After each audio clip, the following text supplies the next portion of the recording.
Hello दोस्तों, एक बार फिर से स्वागत है आपका अपने चैनल भारत मोबिलिटी में। दोस्तों, क्या आपने कभी ऐसे आदमी से मिले हो जिसकी सैलरी अच्छी हो, जिसका अपने फैमिली और अपने दोस्तों से व्यवहार अच्छा हो, जिसको सब पसंद करते हो, जिसका कोई दुश्मन ना, मतलब बिल्कुल ऐसा एक बिल्कुल बढ़िया आदमी जिसमें कोई भी कमी ना हो।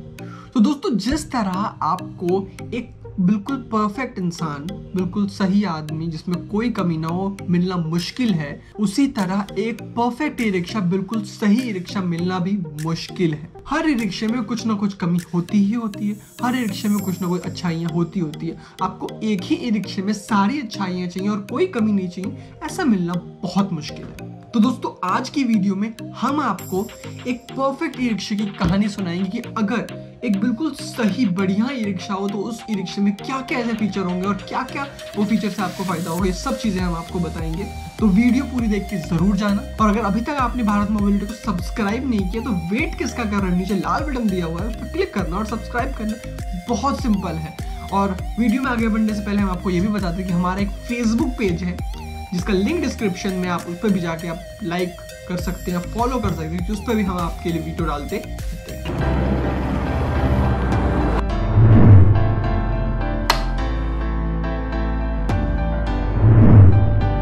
सबसे पहले हम बात कर लेते हैं ई रिक्शा के टायर की। देखिए, टायर जो होता है वो सीएट का होता है, कभी कॉन्टिनेंटल का होता है, कभी लीडर का होता है। ये सारे टायर ऑलमोस्ट सेम होते हैं, तो इसमें कोई बड़ी बात नहीं है।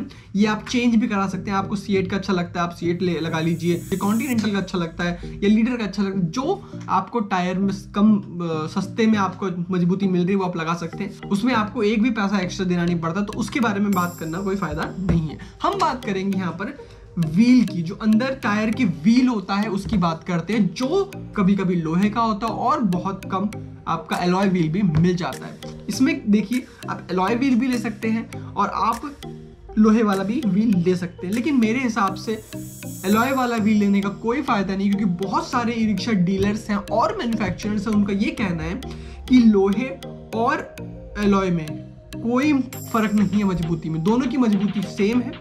तो मेरे हिसाब से आप लोहे का लीजिए, सस्ता भी पड़ेगा लोहा, और आप उसको पेंट करके मेंटेन कर सकते हैं। एलॉय व्हील सिर्फ दिखावे में, देखने में अच्छा लगता है और उसके अलावा उसमें कुछ नहीं होता। आगे बढ़ते हैं तो दोस्तों, मडगार्ड है। तो मडगार्ड में क्या होता है, मडगार्ड ज्यादातर स्टेनलेस स्टील का होता है, ठीक है, और ऑलमोस्ट मेरे हिसाब से सारी ही कंपनी उसको स्टील का ही बनाती है, क्योंकि उनको पता है कि वहाँ पे पानी ज़्यादा पड़ना है और वहाँ पे स्टेनलेस स्टील का लगाना बहुत ज़रूरी होता है। फर्क सिर्फ इतना आता है कि कुछ कंपनी उसको कम पतले स्टील का देते हैं, कुछ कंपनी उसको मोटे स्टील का देते हैं। उसमें भी कोई फर्क नहीं है, मेरे हिसाब से मोटे पतले से भी कोई फर्क नहीं है, क्योंकि मडगार्ड का सिर्फ यही काम है कि उसको ऊपर की जो बॉडी है उसको पानी से बचाना और खुद भी पानी से बचे रहना। वो पतला मोटा दोनों ही कर देती है, लेकिन मोटा लेने पे ऑब्वियसली मजबूती ज्यादा होगी और आपको ज्यादा अच्छा रहेगा। आगे चलते हैं तो हेडलाइट पे।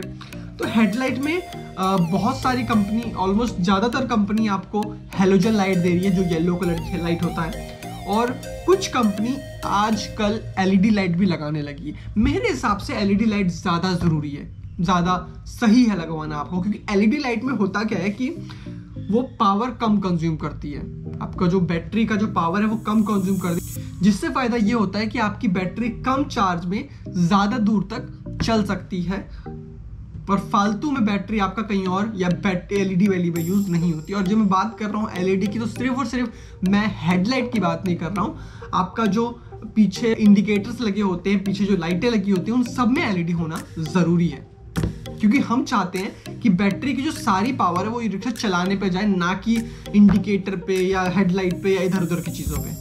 दोस्तों, सॉकर में ऐसा कुछ नहीं होता। सॉकर सारे ही ई रिक्शा में 43 mm का होता है, क्योंकि 43 mm ही स्टैंडर्ड साइज है। लेकिन इसमें फर्क सिर्फ इतना आता है, कुछ बहुत ही कम कंपनीज हैं, लेकिन है जरूर, कि वो लोहे का दे देती हैं। जो आपका रिंग होता है सॉकर का, वो लोहे का देती है, जो कि गलत है, क्योंकि ऑब्वियसली वो भी पानी के कांटेक्ट में ज्यादा आता है। अब बात करते हैं जो आगे का शीशा होता है। शीशा होना तो बहुत जरूरी है, इस मामले में तो मैं कहूंगा ही नहीं कि आप मन ना लीजिए शीशे वाला, शीशा होना बहुत जरूरी है। लेकिन शीशे में एक चीज मैं बता दूं, ज्यादातर जो होता क्या है कि स्टेनलेस स्टील का लगा होता है, जो उसका फ्रेम होता है शीशे का, वो स्टेनलेस स्टील का लगा होता है। मेरे हिसाब से स्टेनलेस स्टील का फ्रेम लगाना उतना जरूरी नहीं है। लगा लोगे, आप पे पैसे हैं लगा लो, कोई दिक्कत नहीं है, लेकिन स्टेनलेस स्टील का लगाना मेरे हिसाब से कोई इतना ज़रूरी नहीं है, क्योंकि अगर आप लोहे को भी टाइम से टाइम पेंट करते रहोगे तो आपका लोहा भी बहुत साल चलेगा। और मजबूती, अगर मजबूती की बात करूँ तो लोहा ज़्यादा मजबूत होता है आपका स्टेनलेस स्टील से, ये बात तो बिल्कुल क्लियर है। मैं सिर्फ स्टेनलेस स्टील वो फ्रेम जो शीशे का फ्रेम होता है उसके लिए नहीं, बल्कि पूरी बॉडी की बात करूँ कि पूरी बॉडी में आपको लोहे का ही लगवाना चाहिए। स्टेनलेस स्टील का देखिए, स्टेनलेस स्टील का होता क्या है कि स्टेनलेस स्टील में मजबूती रहती है पर लोहे जितनी नहीं रहती। चेसेस में मजबूती चाहिए और मजबूती लोहा दे सकता है, स्टेनलेस स्टील कभी नहीं दे सकता। हर ई रिक्शा डीलर, हर ई रिक्शा मैन्युफैक्चरर, हर आदमी यही कहता है कि जो ऊपर स्टेनलेस स्टील जाले में लगा हुआ है वो सिर्फ और सिर्फ दिखाने के लिए लगा हुआ है, उसकी मजबूती से कोई मतलब नहीं है।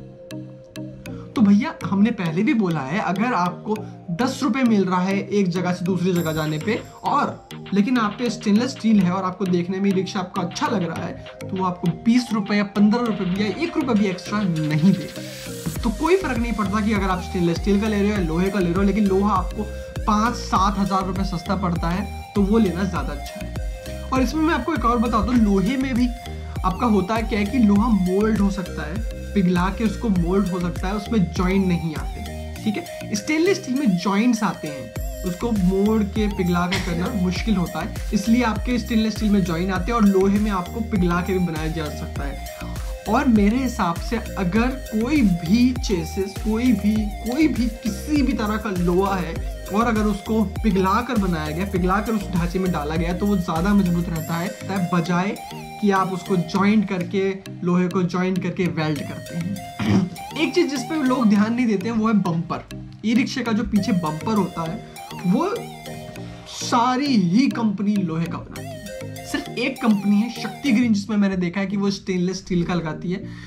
और इसको मैं आपको बता दूं, ये बहुत छोटी सी बात है लेकिन बहुत जरूरी बात है क्योंकि आपका जिस तरह पानी आगे की मडगार्ड वडगार्ड सब पे लगता है, उसी तरह पानी आपका पीछे बम्पर पे भी लगता है। और बम्पर भी स्टेनलेस स्टील का होना जरूरी है, उस पर कोई चढ़ना तो है नहीं, दिखाते जरूर है कि भाई चढ़ के कितना मजबूत है बम्पर, ये वो रैंडम चीजें, बट वो मजबूती से ज़्यादा उसमें आपको स्टेनलेस स्टील लगाना ज़रूरी है। क्योंकि या तो आप उसको लोहे का लगाओ और पेंट करते रहो, क्योंकि हमने सेकेंड हैंड ई रिक्शा का भी रिव्यू किया है, उसमें हमें ये पता चलता है कि जो ज़्यादातर जो होता है वो मडगार्ड नीचे टूट के लटक जाता है और स्क्रू तो चले ही जाते हैं, नीचे टूट के लटक जाता है और आपका नुकसान खराब हो जाता है। तो इसलिए स्टेनलेस स्टील का ज़्यादा बढ़िया। अगर लोहे का ले रहे हो तो उसको मेंटेन करना बहुत ज़रूरी है। छत आपकी भैया मेटल की ही रहनी चाहिए, उसमें कोई कॉम्प्रोमाइज़ नहीं करना। आपको फाइबर की छत बिल्कुल नहीं, मेटल की छत लेना है। और उसको भी ऑब्वियसली जब भी आप लोहा ले रहे हैं तो पेंट करना ही पड़ेगा, तो पेंट करते रहिए। अभी रिक्शे के हम इंपॉर्टेंट पार्ट पे आते हैं, जो कि कंट्रोलर, कन्वर्टर, मोटर। तो देखिए कंट्रोलर कन्वर्टर आप कुछ कंपनी 6 महीने की वारंटी देती है, कुछ कंपनी 1 साल की वारंटी देती है और कुछ बहुत ही कम कंपनी 2-3 साल की भी वारंटी देती है। लेकिन हाँ, मोटर एक अच्छी कंपनी का होना चाहिए और सिर्फ अच्छी कंपनी नहीं, उस कंपनी का होना चाहिए जो वाटरप्रूफ मोटर दे रही है। वाटरप्रूफ मोटर पे ज़्यादा ध्यान रखिए, क्योंकि होता क्या है कि आपका ऑब्वियसली आपको पता है कि मोटर नीचे होता है तो पानी का कॉन्टेक्ट सबसे ज़्यादा आता है और मोटर सबसे इम्पॉर्टेंट पार्ट होता है ई रिक्शे का। तो आपको मोटर वाटरप्रूफ लेना बहुत ज़रूरी है। तो मोटर वाटरप्रूफ लेना मत भूलिए, अगर कहीं मिल रहा है तो वहीं से लीजिए वाटरप्रूफ मोटर। मोटर के पावर की बात करें तो ई रिक्शा में तो 1000 से 1200 वाट का मोटर आता है, कुछ 1500 वाट तक देती है, लेकिन मेरे हिसाब से 1000-1200 वाट का मोटर बहुत बढ़िया, कोई दिक्कत नहीं 1000-1200 वाट की मोटर। अब सबसे इंपॉर्टेंट बात पे आते हैं, जो कि होती है बैटरी। देखिए पहले तो मैं बता दूं कि अगर आपको लिथियम बैटरी लेनी है या लेड एसिड बैटरी लेनी है, लिथियम बैटरी आपको फायदा है, महंगी है। लेकिन अगर मैं बता दूं, अगर आप ई रिक्शा के साथ लिथियम बैटरी ले रहे हो तो उसमें आपको सिर्फ 25 से 30 रुपये की एक्स्ट्रा पड़ेगा, जो कि आपको बहुत बढ़िया बात है।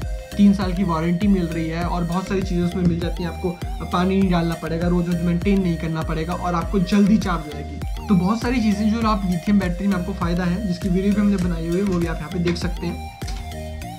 अब बात करते हैं लेड एसिड बैटरी की। तो लेड एसिड 4 बैटरी होती है, आप कोई भी कंपनी की ले सकते हैं, ईस्टमैन, ओकाया, लीडर, क्योंकि हमने बहुत बात की है। तो किसी भी कंपनी का कोई भी बैटरी ले लीजिए, कोई फ़र्क नहीं है, चलने के ऊपर है। हमारे रिक्शा भाइयों ने ये भी बोला है कि चाहे हम लोकल लें चाहे ओरिजिनल लें, ईस्टमैन कंपनी की कोई भी लें, कोई फर्क नहीं पड़ता, जितनी चलनी है वो चलेगी ही। में आपको कमी कुछ है या सारी एक जैसी है? नहीं, चलने के ऊपर है। कई बार लोकल कंपनी भी जो है अच्छी काम कर जाती, कंपनी की जो है बैटरी अच्छा देती है। इसी मेंटेन वो नहीं होती, क्योंकि बैटरी अगर एब्रोन की है, एक साइड की सही है, उसमें भी कमी आ जाती है। अच्छा, बैटरी अगर आप लेड एसिड ले रहे हैं तो कोई भी कंपनी की ले लीजिए, उससे कोई फर्क नहीं पड़ता।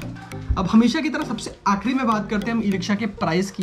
तो देखिए, रेट की अगर हम बात करें तो रेट नॉर्मल जो भी सारे फीचर्स बताए, लोहे का सब, और आपका स्टेनलेस स्टील, कहाँ स्टेनलेस स्टील लगना चाहिए, लोहे का सब लगना चाहिए, तो सारे फीचर्स के साथ आपको कुछ भी नहीं तो ये 1,20,000 से 1,30,000, इससे ऊपर नहीं जाना चाहिए ये रिक्शा। 1,30,000 में आपको बढ़िया ई रिक्शा मिल जाएगा।